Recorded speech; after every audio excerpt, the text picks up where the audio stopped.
Motivating and leading across cultures. Class conduct.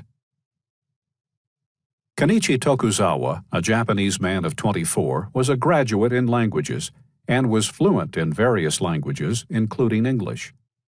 Prior to his university study, he had trained as a school teacher, had taught for 2 years in a Japanese primary school, and had been acclaimed as an outstanding teacher. Kenichi put his success down to his clear structuring of lessons, meticulous preparation, effective use of language, and ability to make topics interesting. The results were impressive. When Kenichi taught, every student paid close attention. In his final year at university, Kenichi won an international scholarship, enabling him to spend a semester studying at a university in New England, including the opportunity to teach at a local school, conducting daily classes in conversational Japanese with a 10th grade class. Kenichi realized it would be a challenge to teach students from another culture who were older than those he had taught before, but believed his thorough preparation and proven teaching techniques could transcend cultural boundaries. He had heard that American students take a more relaxed approach to their studies and expect to participate more in class than do Japanese. But as a young Japanese well-educated in U.S. culture, he thought he would be able to get on the same wavelength as American teenagers. On his first day in his new class, Kenichi, immaculately dressed, walked to the front of the classroom, bowed, smiled, and said, "Good morning. I am Mr. Tokuzawa. I am here to teach you Japanese." A few girls tittered, and several boys continued to talk among themselves. A little rattled, Kenichi tapped the desk loudly with his pen. "Please listen to me," he said more loudly, and repeated his greeting. This time there was more attention, but also further suppressed giggles. A youth at the back of the class rolled his eyes toward the ceiling. Recognizing the possibility of a challenge to his authority, Kenichi decided to impose it.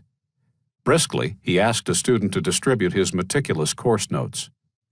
Clearly and methodically, he explained the syllabus and grading system. He asked if there were any questions. There were none. Rather than being eager to participate, the students seemed bored, listless. It was the same when he started teaching. He followed the schedule he had carefully prepared. He asked the students to repeat his words back and to translate, and a few did so. But they did so unwillingly, as if they were answering his questions only to break the silence. The atmosphere at the front of the class was leaden. At the back, the students were restless. The boy who had rolled his eyes put his head down on his desk, apparently asleep. Dismissing the students at the end of the class, Kenichi overheard a girl remark to her friend, "Is that guy uptight? He ought to chill out." Chill out? He didn't know the expression. But he did realize that his class had been a major step backward. The class was just not in a mood to listen, to learn, to be led by him. Why? Were they not interested in the subject?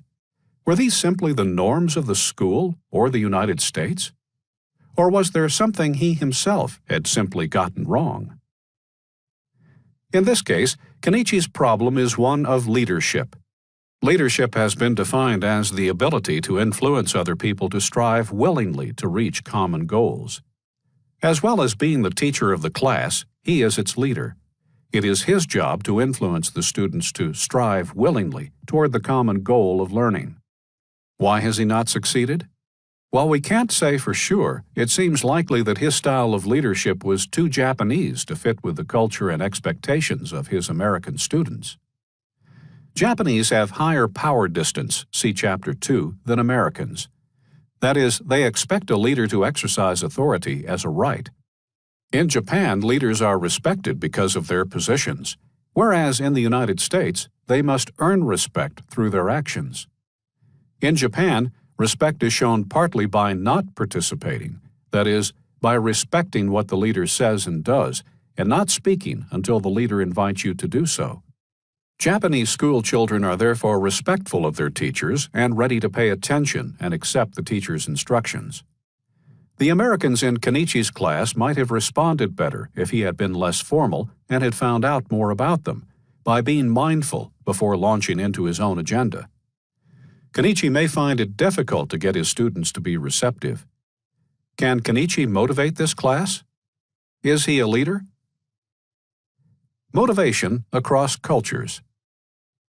In order to lead, one must understand the motivation of those being led, their willingness to exert effort toward a goal.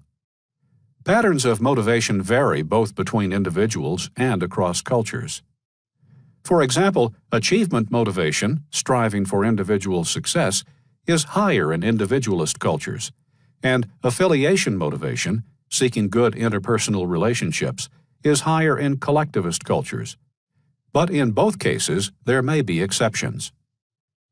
It is the leader's task to provide rewards appropriate to the cultural and individual characteristics of the situation. This task requires leaders to understand the motives of their followers, how these can be mobilized, and how effective action can be rewarded.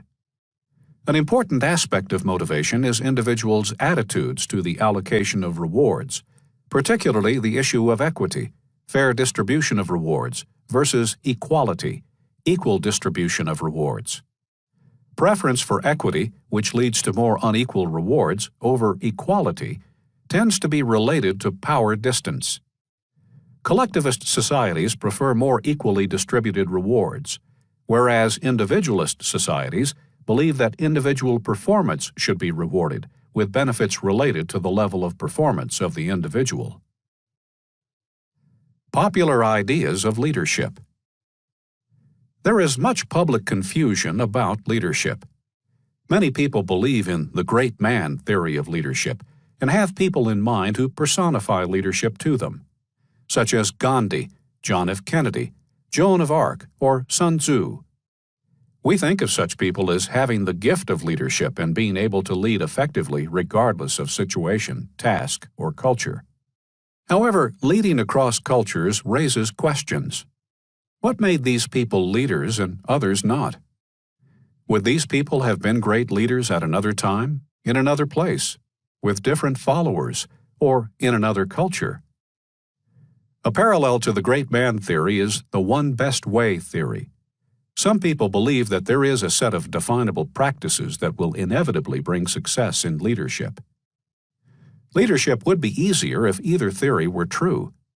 Unfortunately, both are plain wrong. Many people, both men and women, can be effective leaders in different situations and cultures, and those effective in one situation will not necessarily be so in another. Likewise, effective leaders influence their followers in different ways. A leader may capture the loyalty of some followers while being rejected and ridiculed by others. A style that works perfectly in one situation, such as with construction workers in Dubai, may fall flat in another, such as with software engineers in Silicon Valley. Even within cultures, leaders need to display the mindfulness and adaptability skills discussed in Chapter 3, just to understand the special features of the situation and vary their leadership to fit the amount of power at their disposal, the characteristics of their followers, and the tasks to be accomplished. Becoming a culturally intelligent leader is a major challenge.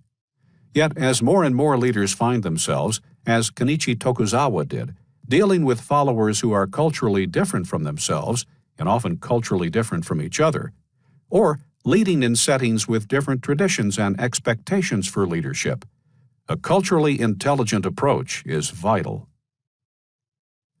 Leadership styles. Our understanding of culturally intelligent leadership begins with a look at leadership styles, a concept based on research conducted in the United States that has been assumed to be valid and has often been applied elsewhere. These studies attempted to relate organizational performance, as indicated by measures such as productivity, quality, and staff morale, to different styles of leadership behavior. Two dimensions that have shown up consistently are concern for tasks, getting things done, and concern for relationships, getting along well with people. Research indicates that relationship-oriented leaders tend to have more satisfied subordinates, and that this is true across a range of different cultures. However, most organizations are at least as interested in employees' performance as in their satisfaction, and the evidence on the relationship of leadership style to performance is more complex. Task-oriented leadership, for example, can take different forms. such as detailed goal-directed planning or autocratic command. People from different cultures react to task-oriented leadership in different and often unpredictable ways. There are also numerous other factors, such as the structure of the task, the power of the leader, and the behavior of subordinates, who of course are frequently themselves trying to influence the leader, so that statements about leadership must often be hedged with the statement, "It depends." In short, researchers have not found one best way of leadership that works across all cultures. In the next section, examples of leadership from around the world are provided so that we can begin to understand the enormous complexity and subtlety of the cultural forces affecting leadership. Leadership around the world.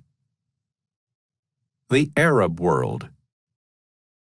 Leadership in Arab societies demonstrates how history and culture can influence the traditions, practices, and expectations of leadership. Islamic religion and tribal traditions have always been strong and remain so, but Arabic countries are now touched by Western culture. Islam tends to think of leadership as a job for men. Tribal traditions oblige leaders to behave like fathers, protecting and nurturing followers, employees, as they would their children, and to take responsibility for the whole enterprise. Overlaying this system is bureaucracy, historically introduced by the Ottoman Empire and continued by Europeans in the 20th century as a way of keeping control of their businesses and other institutions. The resultant leadership style, which has been termed sheikocracy, involves personal autocracy and conformity to rules and regulations, based not on the rules' rationality, but on respect for those who made them. This means that rules have symbolic importance, but will not be implemented if they go against autocratic tribal traditions. For example, the rules may specify procedures for appointment on merit, but these are likely to be ignored in favor of appointments based on family relationships and friendships. Japan. In Japan, a key factor influencing leadership is the cultural value of amai, meaning, loosely translated, indulgent love, the kind that parents have for their children. Whereas in some societies, children are taught to be independent of their parents, in Japan, amai affects all relationships, including manager-subordinate relationships. Japanese managers, therefore, tend to take a deep interest in employees' personal lives. Subordinates often ask superiors for advice, including advice on personal matters, such as choice of a spouse.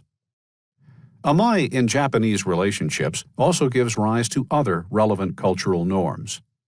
Leader behavior is embedded in a network of reciprocal obligations, on and kiri.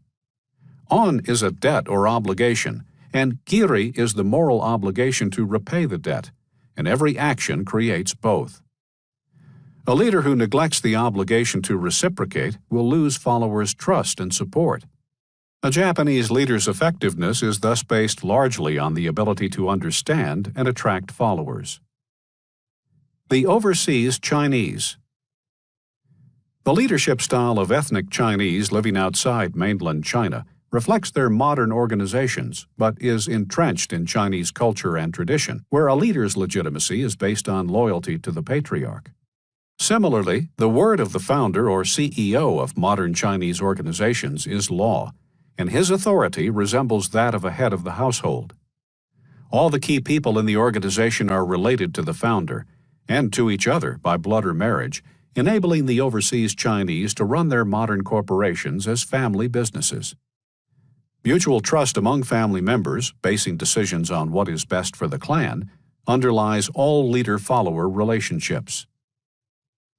France. Leadership in France is heavily influenced by the strong societal emphasis on hierarchy. At the top of French organizations is the CEO, who will have attended the right university, one of the grandes écoles. The style of these top managers is often paternalistic and charismatic in the style of the great field marshals of France. Between the top managers and the workers is a large group of middle managers, or cadres, who deal with multiple rules and regulations. While seeming bewilderingly inefficient to the outsider, these organizations operate very reliably. Russia. The image of Russian leaders as powerful autocrats is based on the country's long history of centralized authority and responsibility. In medieval Russia, village elders were entrusted to represent the common will of the people, and suggestions and criticisms were never credited to any one individual. It was the elders' task to sort through the comments. Their decisions went unchallenged, and they bore full responsibility for the group's welfare. Later, under state socialism, these same traditional attitudes were evident in communist organizations. Although advised by workers' councils, the heads of enterprises wielded all the power and bore all the responsibility. This centralization of power resulted in a top-heavy bureaucracy that some suggest was the fatal flaw in the socialist system. When things went wrong, as they often did, no one would take action without authorization from a superior. As Russian firms try to find their way in the new free market environment, managers now struggle to push responsibility down the hierarchy and to delegate routine tasks. Consider the following case. Management by objectives in Russia. Dahl Eklund, a Norwegian with a good track record as a leader in various European engineering enterprises, has been appointed executive director of the Russian subsidiary of Motor Corporation. The directors want him to release some of the potential in a workforce that is well qualified, talented, and experienced, but knows little about modern management. In his first week in his new job, Dahl conducts a seminar to introduce the concept of management by objectives, MBO, to his managers. He is amazed by the hostility directed not only at his message, but also at himself. When he suggests that all employees should write their own objectives, his subordinates came out with comments such as, "We have lived without this kind of thing for some years and have made great strides. We don't need a new bureaucracy." Dahl explains how MBO provides new opportunities for staff involvement and participation. The managers retort that others have tried to implement Western managerial methods in the company. Nobody has succeeded. Irritated, Dahl answers brusquely, "Everybody working here is going to be using these modern methods. I expect a written outline from each of you of your next year's goals within 2 weeks. And get the same information from your subordinates within 3 weeks. And for those who don't, no bonus. That will be all." As he leaves, Dahl overhears the comments. "Well now, Petrovich, you'll be writing goals rather than working." "Never. Let him do it himself." "But what about losing your bonus?" "Yeah, we'll see." In this case, the leadership expectations of the Russians are shaped both by Russian culture and years of working in organizations still influenced by the remnants of state socialism. These Russian middle managers demonstrate an expectation for autocratic leadership and have great difficulty accepting or trusting their own participation or that of their subordinates in setting goals. Their reluctance is made worse by skepticism about their superiors' concern for or control over their futures. Under state socialism, each autocratic boss was someone else's puppet. Their beliefs persist long after the demise of the socialist policies that created them. In seeking to help the company modernize, a higher CQ Dahl Eklund might have applied cultural intelligence by avoiding the be-like-me approach to management that he had learned in his cultural background in Western Europe, knowledge. Taking time to learn some of the special characteristics of the new culture that he was entering, knowledge. Spending time observing and talking to his new subordinates for a few weeks after arrival, trying to understand their collective and individual areas of comfort and discomfort before trying to institute change, mindfulness. Trying to understand from the Russian perspective why they might be acting the way they were, mindfulness. Listening to what his staff is saying and being aware of what they are not saying, rather than becoming irritated and closing the meeting abruptly, mindfulness and adaptive behavior. Introducing a less ambitious form of MBO, for example, having leaders set goals for their subordinates, then making a gradual move toward participative methods, adaptive behavior. These examples from different countries show the complexity of the cultural forces affecting leadership.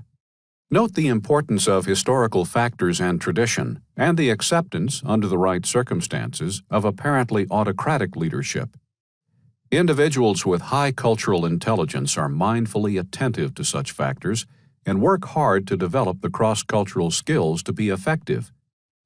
An international manager known to one of the authors, whose job took him into leadership roles all around the globe, would voraciously read books on the history and customs of the countries he was due to visit in order to acquire background knowledge and sensitivity to the local situation. However, such knowledge is only the starting place for becoming a culturally intelligent leader. One of the most culturally intelligent leaders in business today may be Carlos Ghosn, CEO of the Renault-Nissan Alliance. Ghosn was born in Brazil to Lebanese parents and was educated in France. He is credited with turning around the fortunes of Nissan in Japan, a country he knew little about before going there. He attributes his success to his multicultural background, which gave him what we would call cultural intelligence. Culture and expectations of followers. Culturally intelligent leadership involves focusing on followers.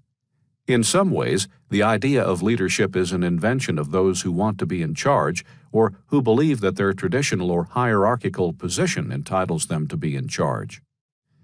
But in a sense, everyone is in charge. Everyone has the potential to exercise leadership. We have defined leadership in terms of influence, and influence may be exercised by anyone, from the highest to the lowest member of an organization. In understanding how leadership works across cultures, we need to look at all participants, how they might understand a situation, whether they might expect a leader to tell them what to do, or whether and how they might exercise influence in their own right. Thus, even lower-level members of an organization working within their own culture may offer cultural understanding in a leadership process. The designated leader needs to think not just about how he or she might exercise influence, but about how that influence might usefully interact with the influence exercised by others. For example, a culturally intelligent Dahl Eklund could use local formal and informal cultural processes to find out and consider the views of his subordinates before setting goals for them exactly as they want him to. Here, it is useful to recap the key values dimensions outlined in Chapter 2. In individualist cultures, people are concerned about themselves, prefer activities to be conducted privately, and expect decisions to be made by the individual according to his or her judgment and the anticipated rewards. In collectivist cultures, people view themselves as members of groups and collectives, prefer group activities, and expect decisions to be made on a consensual or consultative basis, where the effects of the decision on everyone are taken into account. In such cultures, two very different styles of leadership would be expected. Western countries tend to be individualist, so both leaders and followers attempt to involve themselves in influence processes to maximize their individual influence and get themselves a good result. Higher management frequently tries to utilize individualism to its advantage by offering leaders individual rewards for the accomplishments of the group, or by holding the leader accountable for its performance. Collectivist societies rely more on the leader to involve the group, a shared expectation of both leader and group members. Other cultural forces influence the expectations of leaders. Some cultures value formality and expect leaders to honor ceremonies and observances. In cultures where punctuality is important, there will be pressure on leaders to turn up on time, and in future-oriented societies, to focus on long-term strategy. Because of the special status of the position, the leader is often the most led member of the group, led, that is, by the cultural context. In many societies, historical and cultural forces such as high power distance, Confucianism, and feudalism, practices and expectations of leadership have developed that are best described as paternalistic. Paternalism, literally being fatherly, involves creating a family atmosphere, having close relationships with followers to the extent of getting involved in their non-work lives, and expecting both deference and loyalty. Paternalism often leads to positive employee attitudes, and some Western organizations have tried to use paternalism as a means of having a contented, compliant workforce. In the wrong culture, though, such efforts can backfire. Leading in multinational organizations. Leading any culturally diverse organization or group requires cultural intelligence. But in large multinational organizations with subsidiaries in many countries, the problem is increased. Typically, there are organizational requirements for central control and uniformity to ensure that the organization remains stable and that subsidiaries work toward a common goal. But when such organizations attempt to manage their own diverse communities of people in a uniform manner, major problems emerge, as the following case shows. The Common Bond. Jenny Gendall is a secretary employed by the New Zealand office of Technica, a U.S.-based multinational organization which has offices in over 70 countries. In response to the cultural diversity of its multinational workforce, Technica has implemented many new policies and procedures, including a non-discrimination policy for employment procedures. Technica's head office in the United States has recently developed a set of values designed to provide a framework that all Technica employees will use in their day-to-day actions. The values reflect Technica's critical success factors and will offer shared values to all employees, thereby making Technica a better place to work. The statement of values is known as our common bond, and a key value is respect for the individual. We treat each other with respect and dignity, valuing individual and cultural differences. We communicate frequently and with candor, listening to each other regardless of level or position. Technica's head office has disseminated an action plan for implementing our common bond. To ensure conformity, each subsidiary, including New Zealand, has received directives, manuals, training programs, videos, and visits by international facilitators. To Jenny Gendall, who considers that the New Zealand office has always been a good place to work in terms of respect, value, and equity, and all the rest of it, it seems like a lot of fuss about nothing.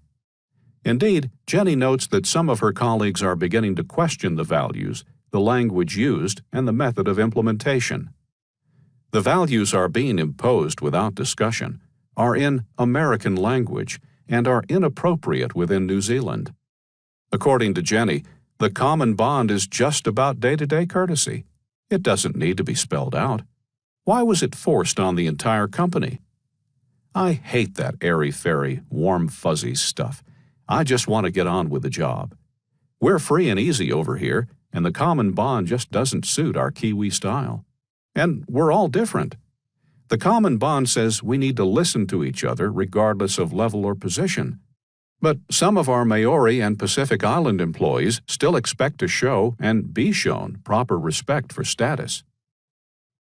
In this case, Technica seeks to establish a corporate culture that will encompass all its international subsidiaries.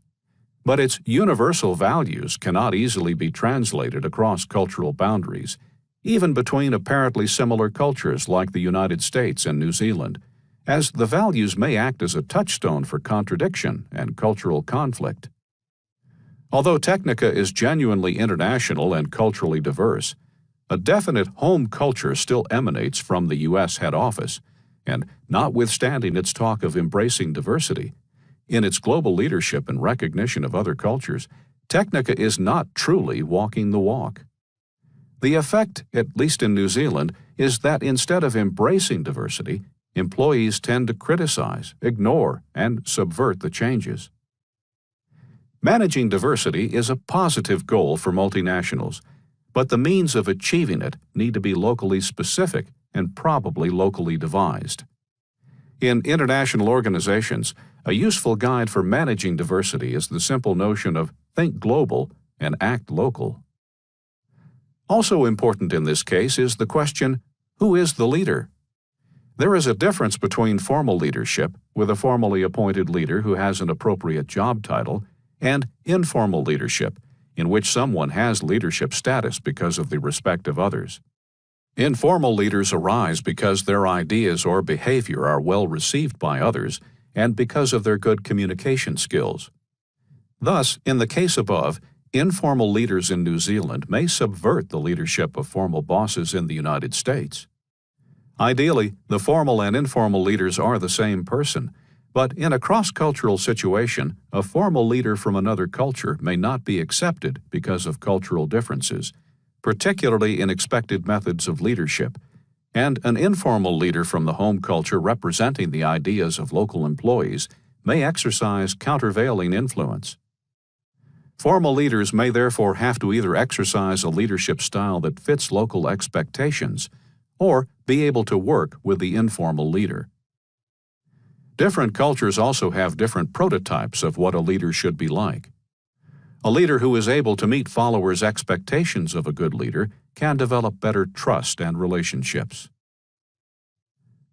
Followership. From the foregoing, it is evident that anyone in a group, and not just the formal boss, has the potential to be a leader. In most groups, leadership is at least partially shared. Further, the exercise of leadership implies a duty of followers to follow. Therefore, in multicultural groups and organizations, becoming culturally intelligent is an advantage to the follower as well as to the leader. Being able to read one's formal leader and colleagues, taking into account their national culture, is an advantage. Cultural intelligence is for everyone. The common thread: charismatic or transformational leadership. An idea that has dominated recent thinking about leadership is transformational leadership, which influences people to go beyond their own immediate interests and objectives and to work hard to achieve performance beyond expectations. To do this, the leader has to present a compelling vision of the future and inspire followers by demonstrating or modeling the behavior desired from followers. She or he must stimulate and challenge followers and show each one individual consideration. All of these tasks are easier if the leader has the cultural knowledge and mindfulness characteristic of high CQ.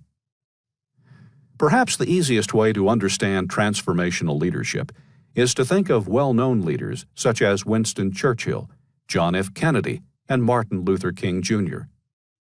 However, Eastern leaders, such as the Indian political and spiritual leader Mahatma Gandhi, also meet the criteria for a transformational leader, as does the great South African leader Nelson Mandela, even though they practiced it in a very different way, one that was in tune with the expectations and cultural values of their followers.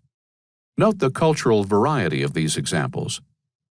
A leader with high cultural intelligence will be able to provide a vision, engage others' motivation, and model behavior in ways consistent with the culture and values of followers. There is research that supports the effectiveness of transformational leadership across a range of different countries. Yet people from different countries expect transformational leaders to behave very differently. Having a vision and engaging others may require very different behavior in different cultures.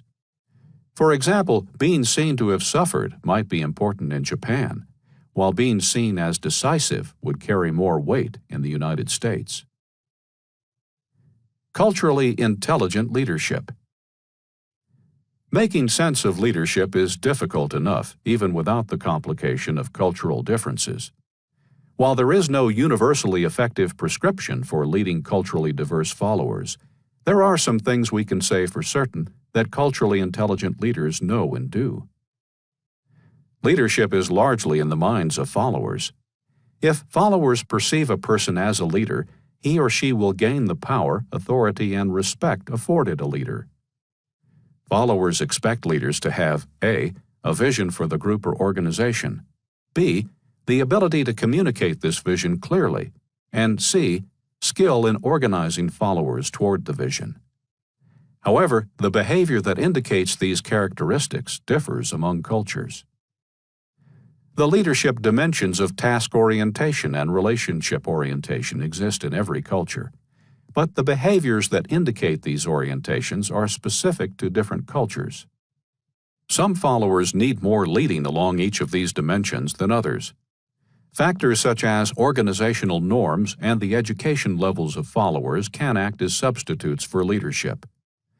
For example, a group of research scientists typically needs very little task orientation from their leader. They already know what to do. Trying to mimic the behaviors of a leader belonging to the follower's culture may lead to unintended consequences. Some adoption of these behaviors will gain a leader acceptance by followers, but too much may be interpreted as insincere or even offensive. In summary, if you want to be a culturally intelligent leader, you will need to use knowledge and mindfulness to develop a repertoire of behaviors that can be adapted to specific situations. Doing so involves knowledge of the likely expectations of culturally diverse followers based on generalizations from cultural values, such as individualism and collectivism. Through mindful observation, you will gradually refine these expectations. You will also need knowledge of your own preferred style of leadership. What balance of task and relationship orientation feels normal to you? Will you have to work harder at being a relational leader if the situation calls for it? You will also need knowledge of the relevant organizational norms. Trying to be a participative boss in a culture that does not value participation can be counterproductive. Here, mindfulness includes paying attention to follower reactions to particular leadership behaviors and adjusting as necessary. In cross-cultural situations, it is probably best not to model your leader behavior after a leader in the follower culture. You may look silly trying to behave like Sun Tzu, especially if you are not Chinese, and may find that follower expectations of indigenous leaders may be very different from their expectations of you. Also, in multicultural groups, followers can have very different expectations. Therefore, a better role model is a leader like you. For example, someone from your own culture who has been particularly effective with these followers. The needs of followers are extremely important in determining an individual's perceptions of leadership. A culturally intelligent leader is able to find a leadership style that strikes a balance between his or her normal style, the expectations of followers, and the demands of the situation. This balance may well be imperfect, a work in progress. As with surfing or skiing or cycling, finding this balance is initially difficult, but becomes easier and feels more natural over time. Summary. In this chapter, we introduced culturally intelligent leadership. Influencing others toward goals is difficult in itself, and the dynamics of cross-cultural interactions increase the challenge. Our understanding of leadership is influenced by individuals we envision as great leaders, who share an ability to communicate a vision and to organize followers. In addition, the idea that leaders can exhibit a task or relationship leadership style has a universal appeal. However, the variety of behaviors that leaders around the world exhibit raises questions about any universal approach. Understanding followers' expectations is a key element in a culturally intelligent approach to leadership. This, plus an individual's preferred style and the constraints imposed by the situation, provide the three dimensions among which the culturally intelligent leader must find balance. While initially difficult to achieve, this equilibrium becomes easier with the development of the knowledge, mindfulness, and behavioral skills of cultural intelligence.